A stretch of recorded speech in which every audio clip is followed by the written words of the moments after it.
Olá, hoje chegamos ao nosso último programa da série O Caminho. Foram 24 programas em que Jesus foi apresentado como Ele realmente é. Se você está perdido, desorientado, Jesus é o caminho. Se você está vivendo uma vida de ilusão, de mentira, Jesus é a verdade. E se você quer viver intensamente, Jesus é a única fonte de vida. Por isso, hoje, no último programa da série O Caminho, Fernando Iglesias apresenta o tema Este é o caminho, andai por ele. Boa noite a todos. Muito bem, nós chegamos ao último programa da série, não é? Que bom estar aqui com vocês. Que ruim terminar o programa, não é? Duas coisas assim antagônicas. Gostoso estar aqui e ruim terminar a série.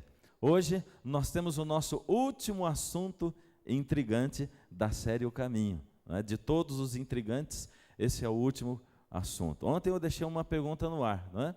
Durante toda a série eu venho fazendo perguntas e de vez em quando digo, olha para o próximo programa, e agora deixei uma pergunta no ar e que eu tenho que responder hoje. E nós vamos começar analisando de um outro aspecto, até chegarmos lá aonde nós paramos. Esse é o caminho, andai por ele, é o tema de hoje. Vamos lá, um texto especial para nós analisarmos hoje, 2 Coríntios 2, de 14 a 16, nós vamos ler o texto todinho e depois vamos parando de parte em parte e aí meditando e tal a respeito desse texto. 2 Coríntios 2, de 14 a 16, graças porém a Deus que em Cristo sempre nos conduz em triunfo e por meio de nós manifesta em todo lugar a fragrância do seu conhecimento. Porque nós somos para com Deus o bom perfume de Cristo, tanto nos que são salvos como nos que se perdem. Para com este cheiro de morte para a morte, para com aqueles aroma de vida para a vida, quem porém é suficiente para essas coisas? Porque nós não estamos como tantos outros mercadejando a palavra de Deus, antes em Cristo é que falamos na presença de Deus com sinceridade e da parte do próprio Deus. Vamos continuando, uma declaração bombástica. Eu separei a primeira parte do texto. Graças, porém, a Deus que em Cristo sempre nos conduz em triunfo.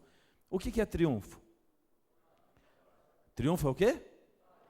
Tem certeza? Isso mesmo, acertou lá. Triunfo é vitória. Então, vamos colocar a vitória lá no nosso texto. Então, será que Paulo, ao escrever esse texto, quer dizer o seguinte: graças, porém, a Deus, porque se eu estou em Cristo, eu sou sempre vitorioso? É isso ou não? O que você acha? É? Vamos ver o verso novamente. Graças, porém, a Deus, que em Cristo sempre nos conduz em triunfo. Será que isso quer dizer, graças a Deus, porque se eu estou em Cristo, eu sou sempre vitorioso? É isso? Sim ou não? Sim. Isso, poxa, hoje eu estou ouvindo um coro decidido aqui, viu? Que maravilha, é isso sim, não é? Pelo menos é o que você diz. Então ele está dizendo o seguinte: se eu estou em Cristo, é só prestar o vestibular que eu vou passar. Se eu estou em Cristo e perder o meu emprego, é sinal de que um emprego melhor está vindo à frente. Se eu estou em Cristo e alguém em casa fica doente, é só sinal de que eu vou orar e essa pessoa vai ser curada. É isso ou não? Não? Espera aí, mas isso tudo aí não é vitória? Hã? É vitória ou não é? Por exemplo, passar no vestibular não é vitória? Sim ou não? E emprego melhor, é vitória ou não é? Também é. E ser curado, é vitória ou não é? E como é que você diz que isso não é vitória, do jeito que Paulo está falando? Porque ele diz, graças a Deus, porque se eu estou em Cristo, eu sou sempre vitorioso. E por que você está dizendo que não é disso que ele está falando? Se você diz que triunfo é vitória, e que isso tudo que você acabou de ouvir, que eu falei, é vitória também. E aí? Qual é a resposta para isso? Você diz que é vitória, e eu concordo com você. Passar no vestibular é uma vitória danada, não é? E também ser curado e arrumar um emprego novo também é vitória. E aí? E como é que você diz que Paulo não está falando disso? Vamos para frente. Que tipo de vitória é esse? Vitória material. E é por isso que você está confuso. Você diz, não, Paulo está falando de vitória, mas não dessa vitória. É porque essa vitória que eu citei é vitória material. E Deus promete para quem está em Cristo que tipo de vitória? Vitória espiritual. Puxa, pastor, eu estava indo tão bem esse negócio aí, né?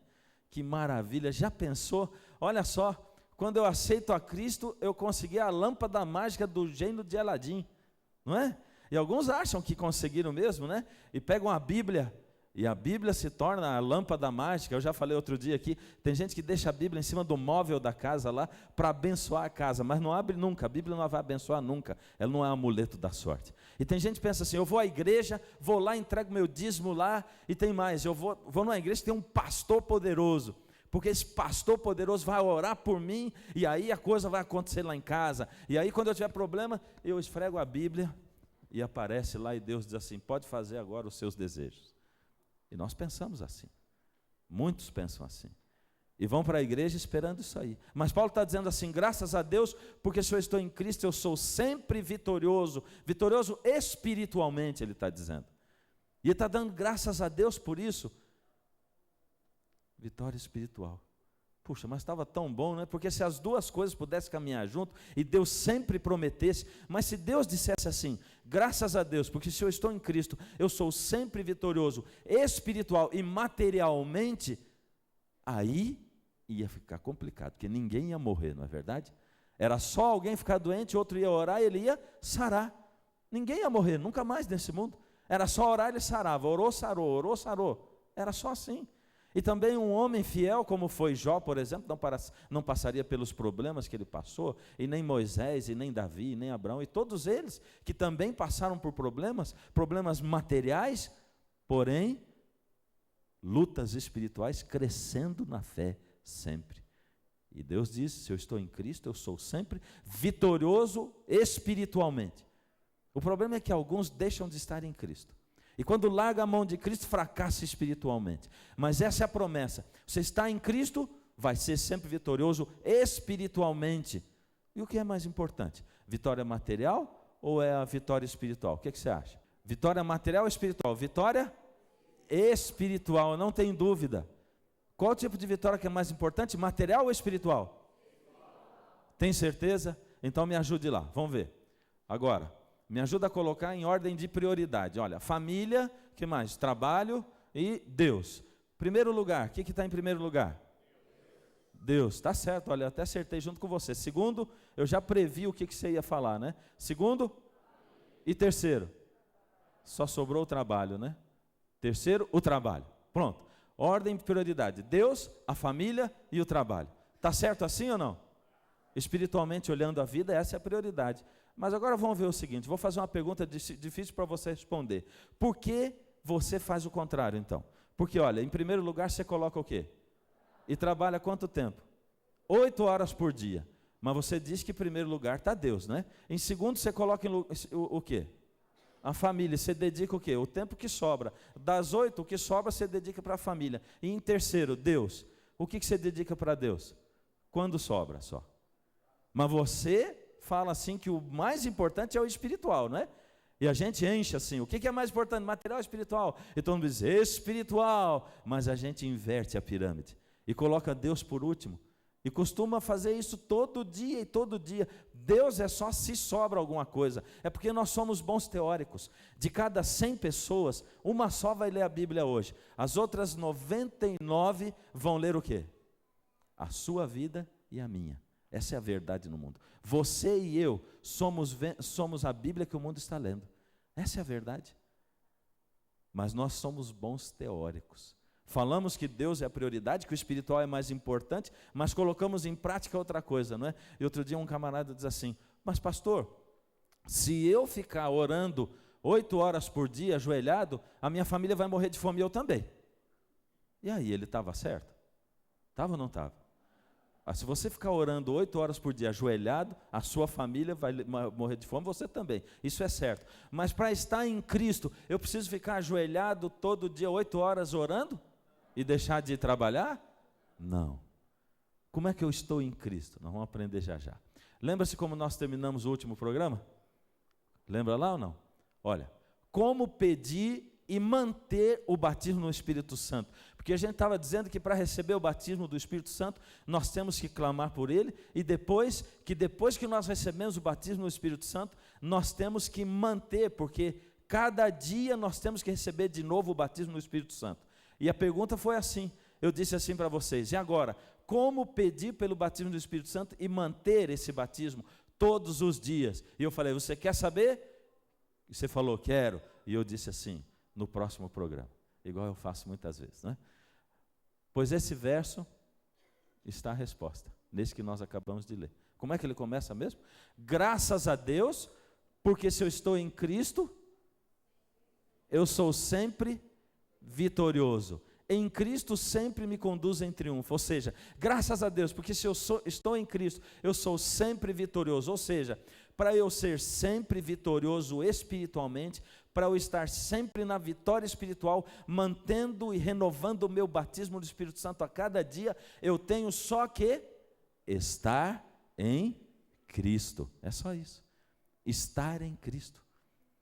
Mas agora vem uma pergunta. Você tem uma pergunta em relação a isso? Não? Como é que eu posso estar em Cristo? E a resposta é essa: comunhão. E o que é comunhão? Você sabe o que é comunhão? Às vezes a gente responde umas coisas assim com uns termos meio igrejeiros, né? Que muita gente entende, gente que está na igreja, mas muita gente não entende também. E o que é comunhão?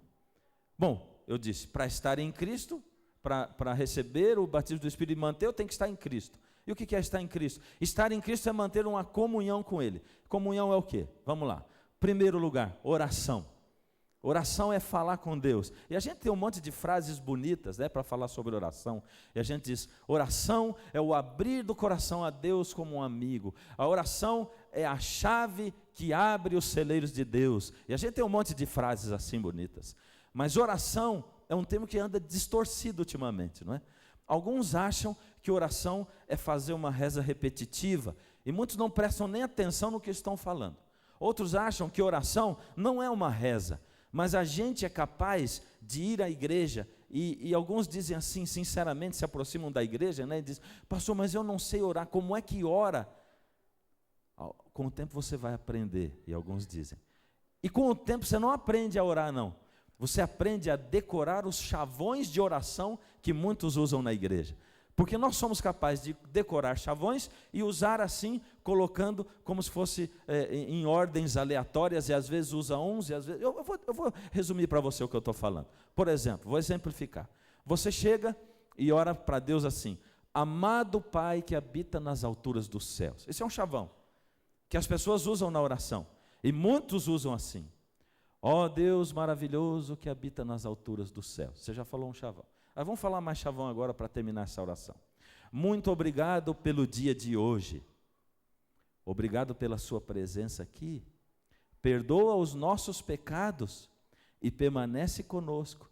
Em nome de Jesus, amém. Olha, quantos chavões. Às vezes você não sentiu nada daquilo que você falou.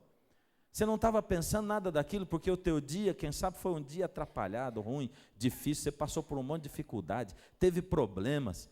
Tudo que você pediu para Deus aconteceu o contrário. Você está nervoso aquele dia. Na verdade, você está tão cansado de trabalhar, porque você trabalhou tanto, fez horas extras, que quando chegou no fim do dia, você não tinha vontade mais nem de orar. Mas como você tinha que orar, você ajoelhou do lado da tua cama e disse assim, amado Deus que habita nas alturas dos céus, muito obrigado pelo dia de hoje. Mas que obrigado pelo dia de hoje? Se você está nervoso com Deus porque não aconteceu nada do que você pediu, está dizendo da boca para fora, você não está falando como um amigo. Presta atenção no que você vai falar com Deus.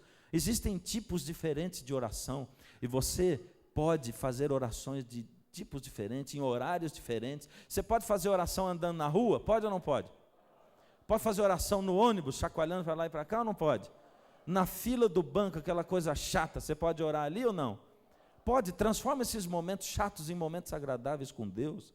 Fala com Deus, conversa com Ele. Você precisa estar falando quando você está orando, você não precisa falar. Você pode pensar, você pode fazer uma oração escrevendo num papel, uma oração diário. Eu falei para você ontem que eu faço isso também, não é?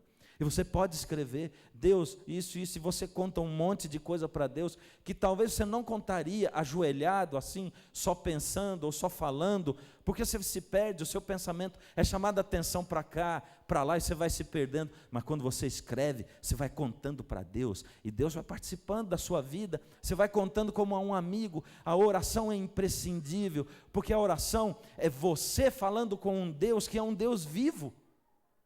Mas existe um segundo elemento dentro da comunhão. A oração, eu vou dizer para você uma frase, que é uma frase feita, mas tem uma frase que diz assim, que a oração é a respiração da alma. É isso. Sem oração, não existe cristianismo.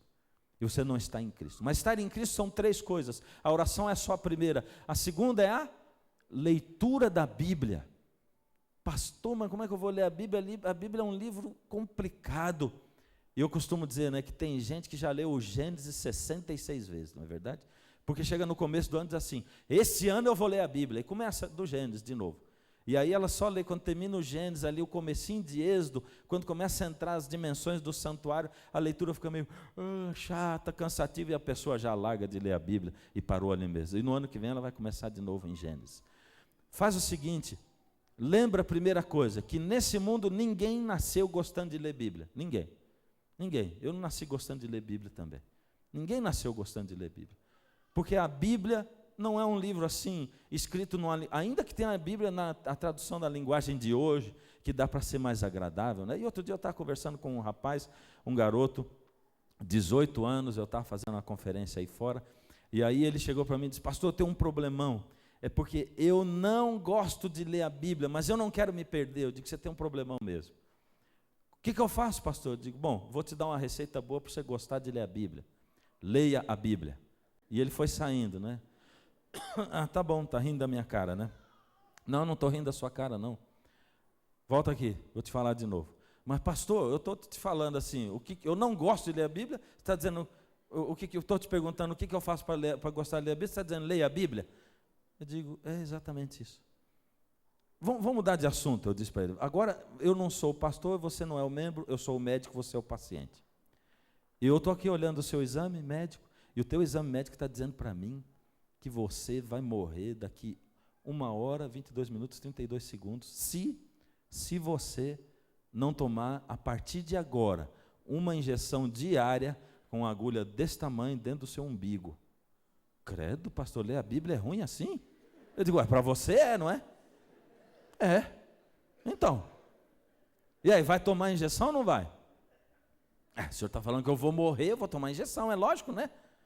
Pois então, se para salvar a sua vida você toma uma injeção dessa, eu estou dizendo para você, se você não orar e não ler a Bíblia todo dia, você morre espiritualmente. E se nós estamos falando que a coisa mais importante é a espiritual do que a material, e Jesus diz assim, não tenha medo de quem pode matar o seu corpo, tem medo de quem pode matar a sua alma, a sua vida eterna, isso sim, isso é que você tem medo. E Jesus está dizendo com isso que a coisa espiritual é mesmo mais importante. Então por que você toma uma injeção terrível dessa, muito pior do que ler a Bíblia, para salvar a sua vida, mas ler a Bíblia você não lê para salvar a sua alma?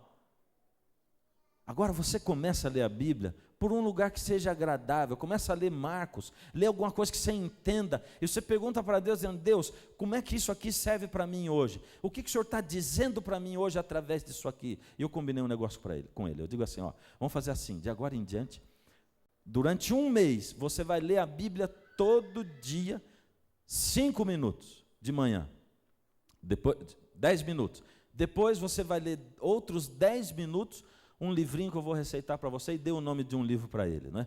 Que eu achei que era bem agradável para a idade dele e que ia fazê-lo entender melhor a Bíblia. E os outros 10 minutos você faz uma oração, fala com Deus, assim, como quem fala com um amigo, enquanto o assunto durar. Enquanto o assunto durar, vai ser curto, hein? Eu digo, não tem problema, você fala com Deus. Pergunta para ele, fala, reclama, pede, conta, fala com Deus. Aí eu fiz um acordo com ele, porque ele tinha dito assim, pastor, sabe do negócio? Minha mãe, pastor, minha mãe ela enche a minha paciência. Porque minha mãe, pastor, eu não posso fazer nada em casa. Se eu vou ver televisão, daqui a pouco ela chega e diz assim, você é fogo, né? Dia inteiro vendo televisão, para ler a Bíblia, nada, né? Aí eu vou jogar um videogame. Aí eu estou jogando videogame e diz, você é fogo, hein? Você fica o dia inteiro jogando videogame, lê a Bíblia que é bom, nada, né? Pastor, eu não posso fazer nada. Se eu vou jogar bola, se eu vou jogar videogame, se eu vou ver televisão, minha mãe vive dizendo para eu ler a Bíblia. É por isso que eu tenho tanta raiva de ler a Bíblia. Eu digo, você tem a raiva de ler a Bíblia, mas não lê a Bíblia também, né? Mas vamos fazer um acordo. Eu vou falar com a sua mãe e ela vai ficar 1 mês, 30 dias sem pegar no seu pé. Ela não vai te falar nada, não vai falar para ler a Bíblia, nem para deixar de fazer isso, fazer aquilo. Sério? Eu digo, sério? O senhor consegue mesmo? Eu digo, consigo, vou falar com ela. E o que eu tenho que fazer? E aí eu falei para ele, aí você faz assim, assim, assim, 10 minutos de Bíblia, 10 minutos do livro e 10 minutos de oração. E eu vou te dizer um negócio, não pode ser mais, tem que ser só esse. Eu não vou querer mais, pastor. No fim do mês você vai querer mais. Mas peraí, pastor, o que isso faz de diferença na minha vida de eu dedicar esse tempinho?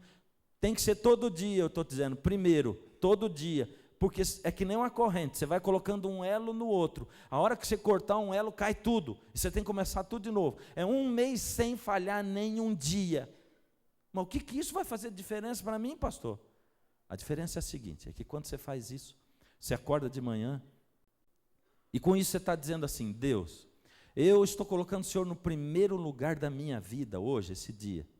Por isso, Deus, eu sei, porque o Senhor fala na sua palavra, que a nossa luta não é contra os poderes aqui desse mundo, mas são os poderes espirituais que habitam nas regiões celestes. Por isso, Senhor Deus, eu que não posso lutar pelas minhas forças, estou entregando nas suas mãos o poder de lutar, a autorização para lutar por mim. Eu estou usando a minha liberdade de escolha, o meu livre-arbítrio, e estou dizendo, Deus, seja o meu vencedor hoje. E Deus vai chegar diante de Satanás, e pela sua autorização ele vai dizer, Satanás, foge daqui, porque hoje não é o Fernando que luta contra você, mas sou eu, e em meu nome, você é vencido hoje. E é isso que acontece.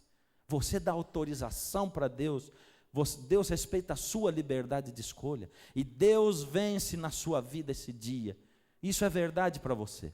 Se você faz isso, você coloca a vida na mão de Deus, e depois durante o dia, você está andando, indo para o trabalho, você está chacoalhando no ônibus, e você lembra de Deus, diz, Deus, eu lembrei do Senhor, agora eu estou falando com o Senhor, olha, estou falando porque o pastor mandou falar, eu não sei o que eu vou falar agora, não sei, ai Deus, eu não estou sabendo o que falar, o que eu falo, e daqui a pouco, chegou a hora de descer, e você desceu, não falou nada, mas falou ou não falou? Você falou. E o assunto vai começando a crescer. Isso é que nem você sentar na frente do sogro para pedir a filha dele em casamento. Eu sei, eu passei por isso, para pedir em namoro. Você não tem assunto nenhum, você só tem aquele. E depois que ele fala com você, os dias seguintes são terríveis. Você senta na frente do sogro e quando fica só vocês dois, você não tem mais nada para falar com ele. E fica uma situação difícil. Você roga para a sua namorada, por misericórdia, não me deixe sozinho com o seu pai. Eu não tenho que falar com ele. Mas ela de vez em quando está lá e a mãe diz, querida, vem ajudar, e ela vai. E você fica lá sem nada para falar com o seu sogro. E quando você começa a falar com Deus, você não sabe o que falar com Deus, mas conforme você vai convivendo com Ele, e conforme você vai ganhando amizade, Ele vai tendo assunto com você, e você com Ele também. E vocês vão se tornando amigos, e vocês vão fazer coisas incríveis juntos, se tornam amigos, e com Deus é assim também. Deus caminha com você na sua vida, e você com Deus também. E vocês vão se tornando amigos, e vão participando da vida, Deus vai participando da sua vida a cada dia, porque você vai permitindo isso. Agora veja, quando você faz isso, Deus dá a você poderes espirituais para vencer o pecado. E quando você, marido, que nunca dá uma risadinha para sua esposa, que nunca faz um carinho para sua esposa, quando você, marido, que acha que colocar o dinheiro em casa é suficiente e que ela não precisa da sua atenção e da sua conversa, e ela não precisa do seu carinho, quando você tiver tentado a fazer isso, Deus não vai deixar, e Ele vai tocar o seu coração, vai dizer, vai lá falar com ela, porque ela precisa mais do que isso.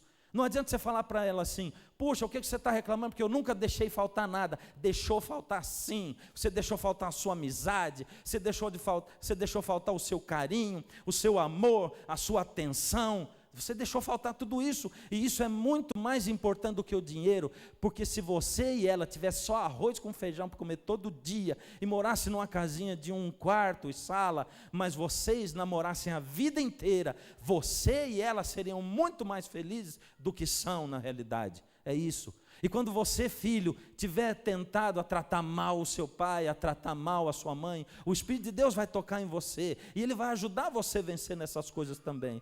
E quando você estiver tentado a abandonar Deus, e virar as costas para Ele e dizer, Deus, para de falar comigo, porque eu quero pecar, eu quero fazer errado, o Espírito de Deus vai dizer assim, filho, lembra, você colocou a sua vida na mão de Deus, Deus já lutou e já está vencendo por você, filho, você tem força, segura na minha mão, e Deus segura na sua mão e arranca você da frente do tentador e coloca você para o lado, e Deus lança você lá na frente, na vida espiritual, e você se torna um vitorioso espiritualmente. É isso.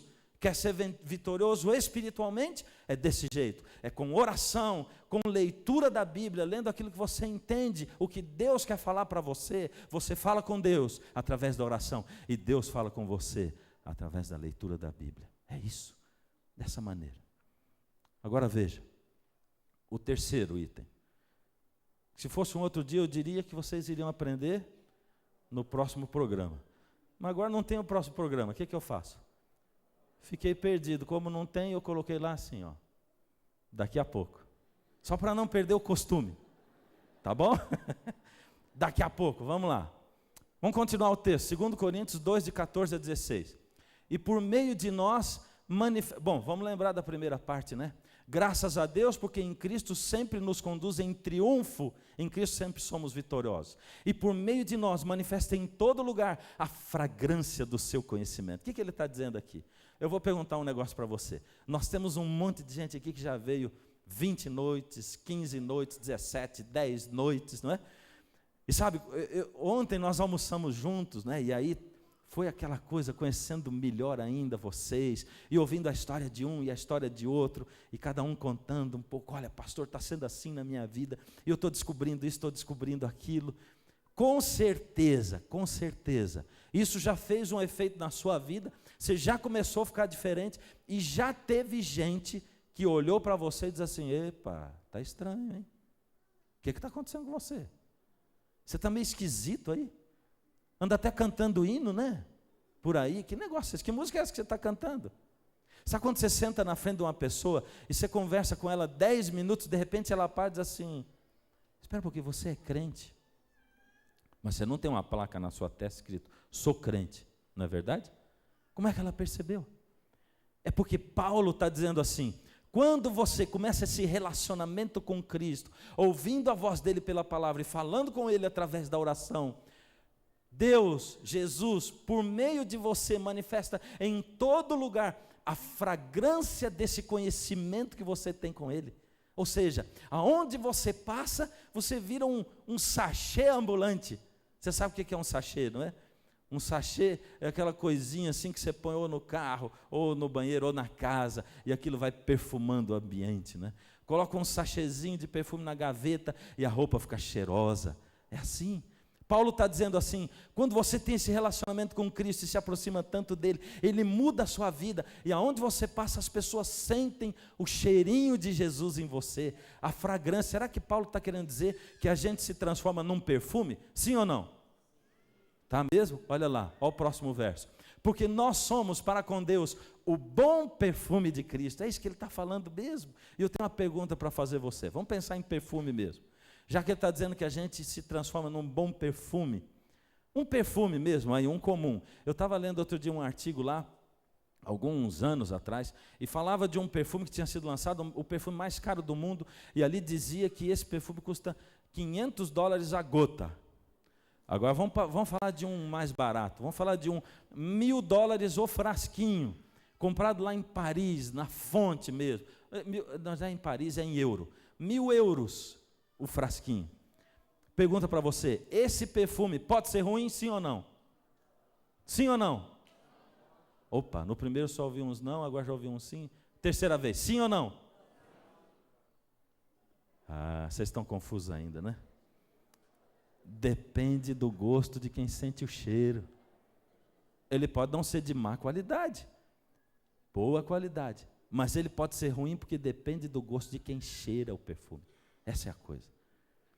E sabe, tem uma garota que trabalhava com a gente, nós éramos 4 na mesma sala, e ela ganhou um perfume da mãe dela que trouxe de Paris, perfume caro, não devia ser 1.000 euros lá o vidrinho, mas era caro, comprado na fonte. E aquele perfume dela, ela começou a passar para ir trabalhar. O perfume ele tinha um poder assim, de entrar direto no fígado da gente e dar um nó. Era uma coisa horrível. Aquilo dava ânsia na gente. E tem perfume assim, não é? Minha esposa, no começo, tinha perfume que ela comprava, eu não gostava. Não tinha como gostar, e eu abria a janela do carro, não tinha jeito. Agora você vê, esse perfume da menina, em todos nós era assim. E aquilo ficava impregnado na sala, no papel, no elevador, em tudo quanto era lugar. E a gente teve que tirar a sorte para ver quem ia falar com ela, e eu ganhei esse sorteio. Foi o único sorteio que eu ganhei na minha vida até hoje. Agora você imagina como é que é falar para alguém deixar de usar o perfume, né? Eu digo para ela, vamos fazer assim, a gente morava no Rio, né? Eu digo, quando você for assim na Quinta da Boa Vista, que é um lugar ao ar livre, aí você usa, compartilhar com aquelas pessoas, aqui a sala é tão pequenininha, né? Agora, aí Paulo está dizendo, porque nós somos para com Deus o bom perfume de Cristo. O bom perfume de Cristo, ele pode ser ruim, sim ou não? Vou perguntar de novo. O bom perfume de Cristo pode ser ruim, sim ou não? Então vamos ler o próximo texto. Porque nós somos para com Deus o bom perfume de Cristo, tanto nos que são salvos como nos que se perdem. Para com os que se perdem, cheiro de morte para a morte, para com aqueles, os que se salvam, aroma de vida para a vida. Depende do gosto de quem sente o cheiro de Cristo. E é isso que eu estava falando para você 2 programas atrás. Lembra que eu te falei? Eu disse para você assim, não assusta, porque as pessoas vão se sentir o bom cheirinho de Jesus em você. Vai ter gente que ao sentir Jesus em você, vai se aproximar de você e vai dizer, você está mais feliz, você está mais alegre, você está diferente, você está cantarolante, os seus olhos brilham. O que está acontecendo com você? Eu quero disso para mim. E vai ter gente que vai sentir o cheiro de Jesus em você e vai dizer, você está ficando o quê? Louco? Vai virar pastor, vai virar padre, vai virar freira, você vai ver o quê? Vai ser o quê? Eu nunca imaginei você se misturando com esse povo crente aí. Vai ter gente que vai olhar para você e vai ridicularizar você, e vai dizer para você assim, você está ficando louco, agora nós estamos vivendo no século 21, mas não se espante com isso, porque Paulo está dizendo assim, que nós somos cheiro de vida para alguns, e cheiro de morte para com outros. Esse é o resultado do perfume de Cristo. E o que você faz? Você diz assim, não, eu não posso deixar que os meus amigos me deixem de convidar para a cervejada de sempre. Não, os meus amigos estão achando que eu sou esquisito. Não, aquele povo está rindo da minha cara, imagina que eu vou deixar rir da minha cara? E eu estava lembrando de um texto que eu estava estudando hoje, das bem-aventuranças. E ali, quando chega no fim das bem-aventuranças, Jesus diz assim, bem-aventurados sois, quando por minha causa vos injuriarem e vos perseguirem, e mentindo disserem todo o mal contra vós, regozijai-vos e exultai, porque é grande o vosso galardão nos céus. É isso que ele fala. Você lembra numa noite dessa que eu disse, já pensou se a gente vivesse na época da igreja primitiva cristã, quando Jesus acabou de morrer aqui e os discípulos pregavam, e eu estaria pregando para você assim, vem para Jesus, não importa que amanhã você vai ser jogado dentro de uma arena cheia de feras e que elas vão devorar você, esse Jesus é quem dá salvação para você, o que mais importa é a sua vida espiritual e não a sua vida aqui, não importa que vão arrancar os seus bens fora, não importa que a sua família vai abandonar você, e você vai ficar sozinho no meio dessa igreja. Jesus quer você aqui, Jesus morreu por você, a única salvação, o único caminho é Jesus. Mas nós não vivemos nessa época.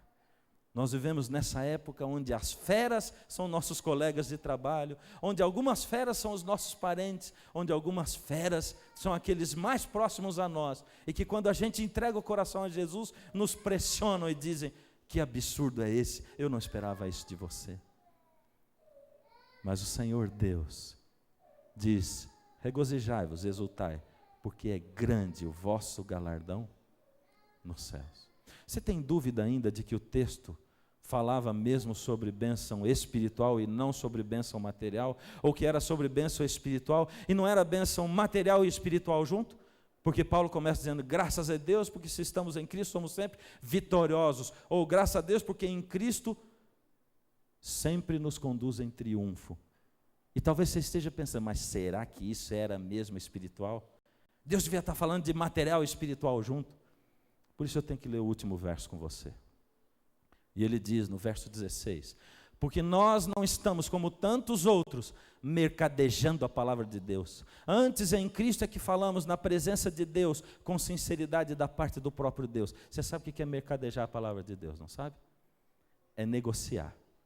É dizer assim, Você traz o seu dinheiro para Deus e Deus devolve bênçãos para você. Vem para Jesus, porque Jesus atende todas as suas necessidades materiais.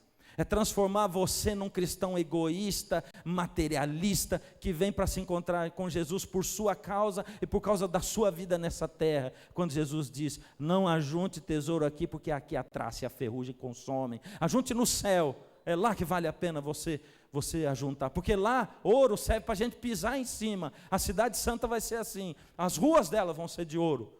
É isso. Filho, eu estou chamando você para uma coisa muito maior. Muito maior. Por isso, estar em Cristo. O que é estar em Cristo? O que é mesmo? Estar em Cristo? Comunhão, que é o quê?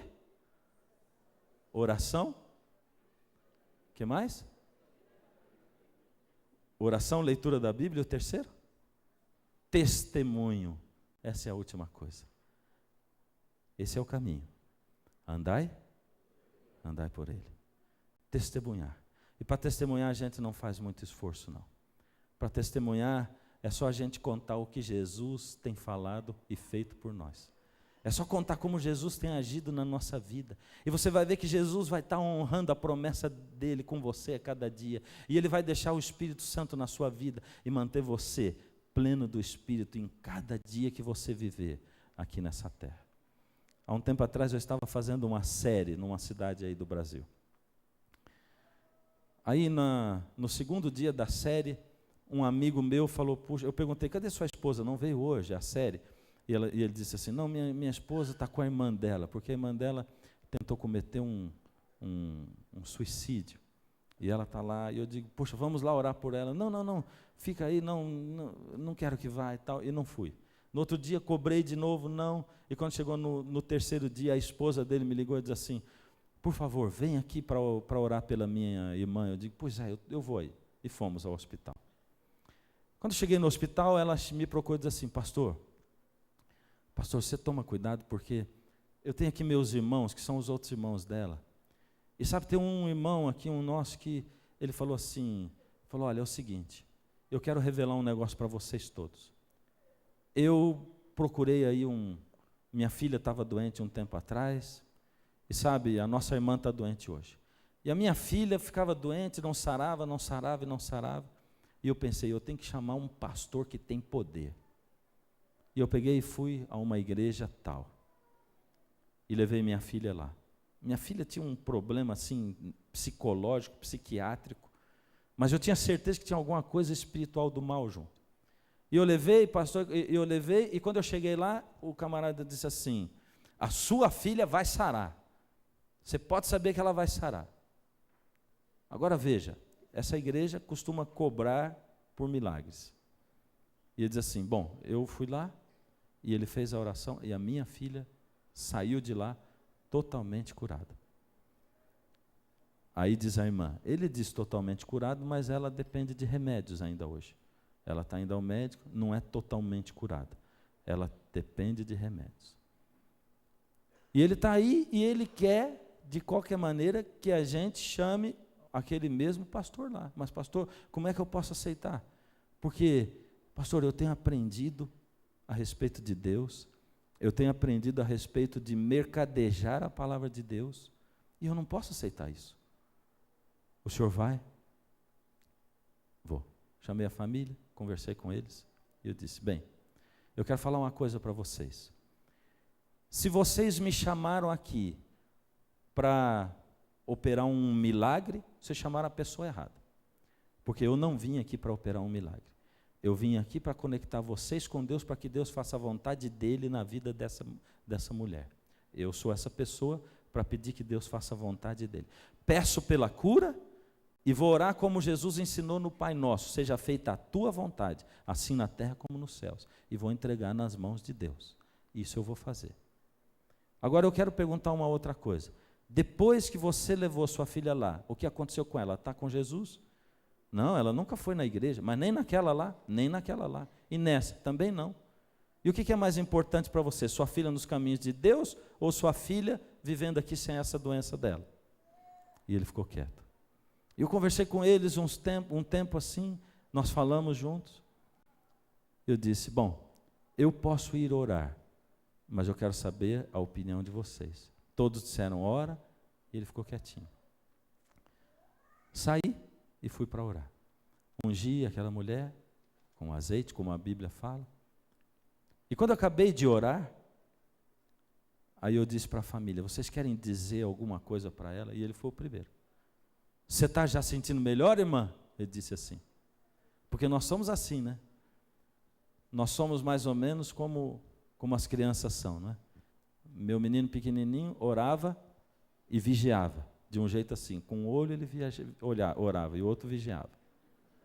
E a gente fica mais ou menos assim, orando, mas já esperando a hora que vai acontecer um milagre de Deus, né? Aí eu orei, ele perguntou isso, ela não falou nada, quieta. Essa mulher não sorria, ela não tinha expressão facial nenhuma, a irmã dele. Quando foi no outro dia, eu voltei para orar de novo com ela. Cheguei, ela estava sentada na cama, conversou comigo, agradeceu. E quando foi no terceiro dia, ela saiu do hospital. Aí, ela falou, no outro dia o irmão dela ligou para mim, disse assim, pastor, eu estou com um problema, na verdade, maior com a minha família. Porque minhas filhas, elas têm a amizade delas assim abalada, minha filha não vai à igreja nunca, e eu também não tenho um bom relacionamento com ninguém em casa. O senhor podia conversar com a gente? Eu digo, por que você está me chamando para conversar com vocês? Por que você não vai comprar um milagre? Ele disse assim, pastor, minha irmã, eu estive conversando com ela, ela disse assim, olha, eu estou muito bem agora. E quando ele orou, e que ele pôs o óleo, eu senti um poder entrando na minha vida. Mas eu coloquei ela na mão de Deus. E foi Deus que quis. Agora que eu estou falando com você, você quer que eu fale com a sua família? Quero. E a gente foi lá e conversou, e eu aconselhei a família dele. O Senhor Deus quer dar bênçãos espirituais para a sua família. Busque as bênçãos espirituais que são maiores e melhores. Busque a comunhão com Deus. Busque em primeiro lugar o reino de Deus e a sua justiça. E as outras coisas serão acrescentadas na medida em que você precisa.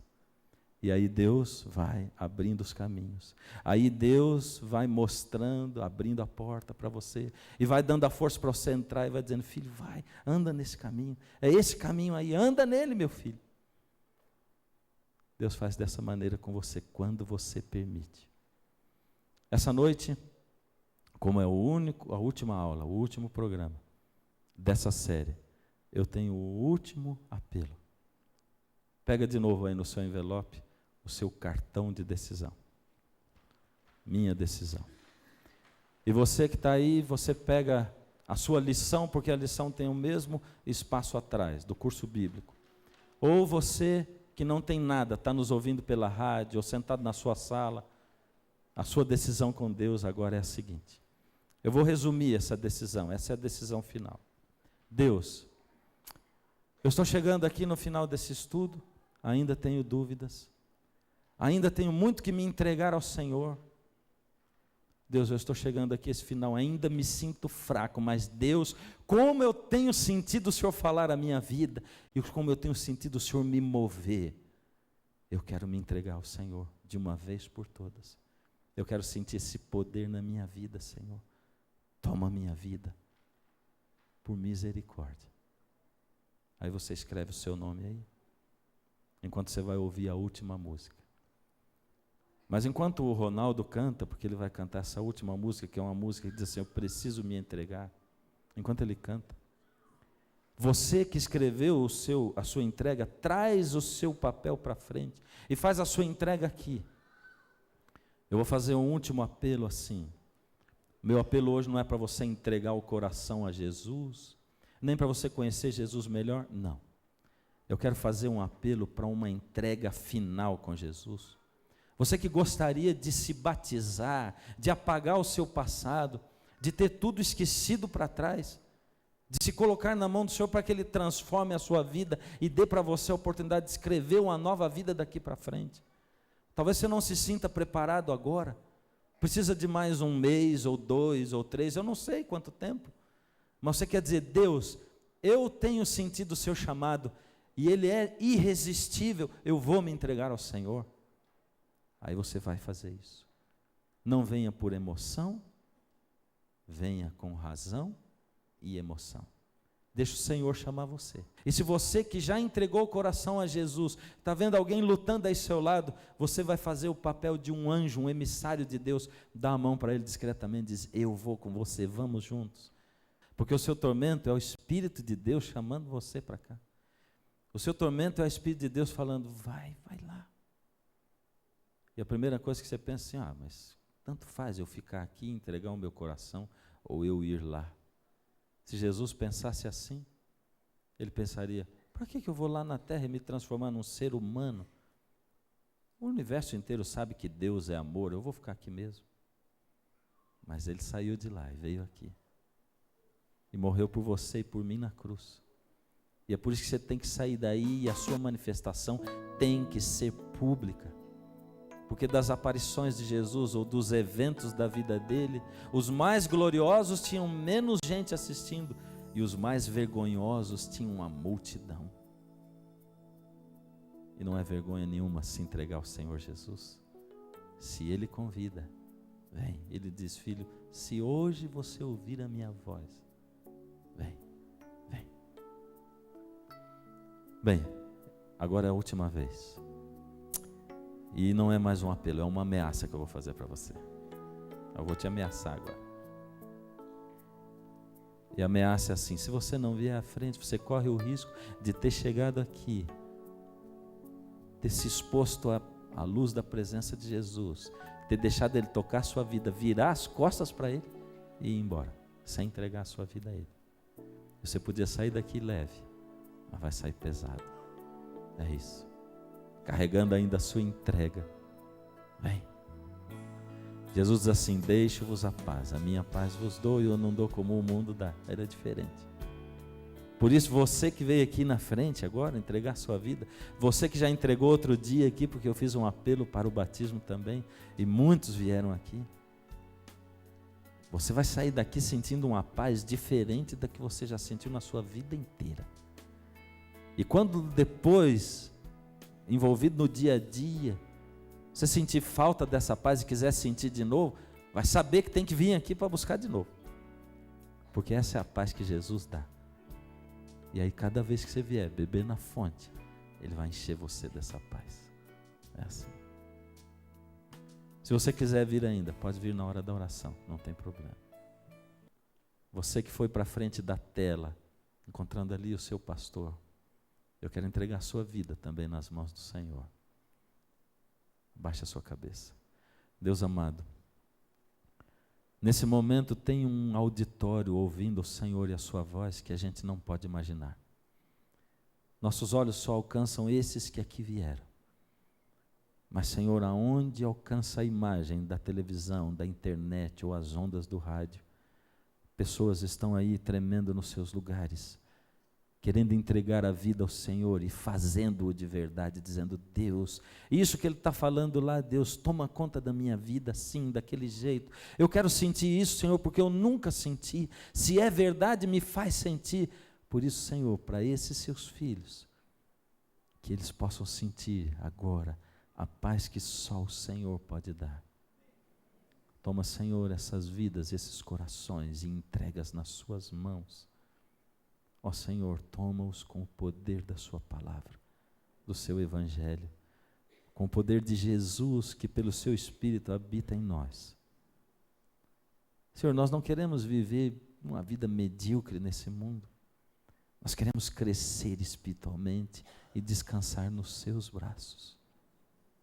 Senhor, que nenhum desses seus filhos falte no batismo da água e do fogo do Espírito. E que nenhum deles falte lá um dia no céu. Mas ainda eu quero entregar nas suas mãos, Senhor, esses seus filhos que não foram à frente, que ainda não conseguiram por algum motivo. Esses que desejam ter o seu poder na vida deles, Quem sabe porque ainda tem alguma dúvida, quem sabe porque ainda falta andar um pouco, ou porque nem sabem o porquê. Agora eles levantam as suas mãos nesse momento, Senhor, e o Senhor os vê e os toca. Daí a eles forças também, Senhor, para uma entrega definitiva. Toca essas mãos que agora estão levantadas, seja na igreja, na tela, seja na frente de um computador, num carro, numa casa. Eu os entrego nas suas mãos, em nome de Jesus. Amém, Senhor. Amém.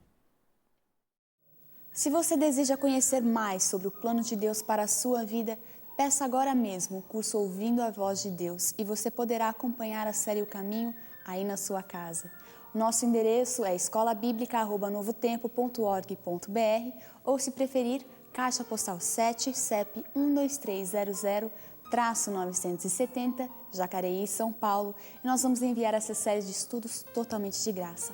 Foi muito bom ter a sua companhia na série O Caminho. E não se esqueça, só existe um caminho, e este caminho é Jesus, pois foi Ele mesmo quem disse: eu sou o caminho, a verdade e a vida. Ninguém vem ao Pai, senão por mim.